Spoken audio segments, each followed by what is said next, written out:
Entre 1914 y 1918, el mundo vivió una guerra a una escala que jamás se había conocido en la historia de la humanidad.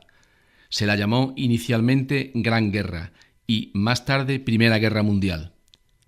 La segunda fase de la Revolución Industrial lanzó a los gobiernos de Europa a una confrontación por ganar para sus empresas territorios, colonias, materias primas, mano de obra barata y mercados para vender.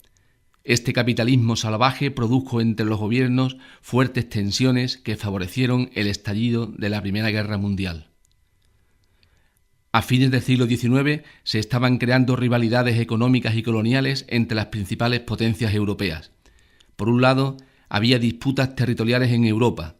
Francia aspiraba a recuperar Alsacia y Lorena, dos regiones que Alemania le había arrebatado en su unificación. Italia aspiraba a incluir en su Estado unificado algunos territorios de lengua italiana situados en su frontera norte que aún mantenía el Imperio Austrohúngaro. El Imperio Austrohúngaro y Rusia aspiraban a incorporar a sus respectivos estados las naciones que habían logrado su independencia del Imperio turco en los Balcanes. Por otro, el desigual reparto colonial de los territorios asiáticos y africanos. Gran Bretaña y Francia salieron muy beneficiadas, mientras que Alemania, que era un país nuevo, había recibido territorios escasos y poco atractivos económicamente. El desarrollo de su economía necesitaba disponer de más territorios coloniales. Además, la exaltación nacionalista en los Balcanes, de Serbia, Bulgaria y Rumanía. Con la tensión y rivalidad que existía entre las distintas potencias europeas, todas podían esperar que en cualquier momento el vecino iniciara una guerra.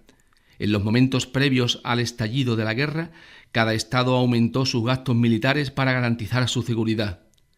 A este proceso de incremento de los ejércitos y del armamento moderno, facilitado por los avances de la industria de armamentos, se le conoce como carrera armamentista o paz armada, y sin duda fue Alemania el país que más incrementó los gastos en armamento.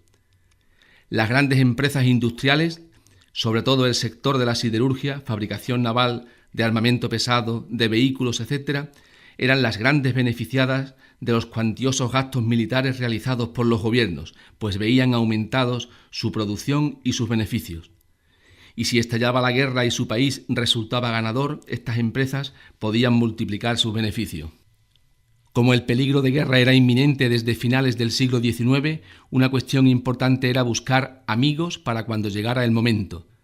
Por este motivo, las potencias europeas se habían encuadrado en dos bloques.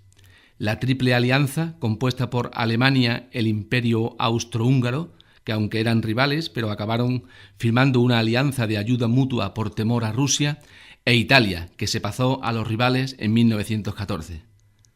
La Triple Entente, formada por Francia, Rusia, que se incorpora por temor a Alemania, y Gran Bretaña, que sentía la competencia de su industria y el peligro de que Alemania quisiera apoderarse de alguna de sus colonias africanas. ¿Qué significaban estas alianzas? Pues que en caso de que uno de los miembros entrara en guerra, los socios tenían que intervenir en su ayuda. Por consiguiente, cualquier chispa en Europa o en las colonias europeas acabaría desencadenando una guerra a gran escala.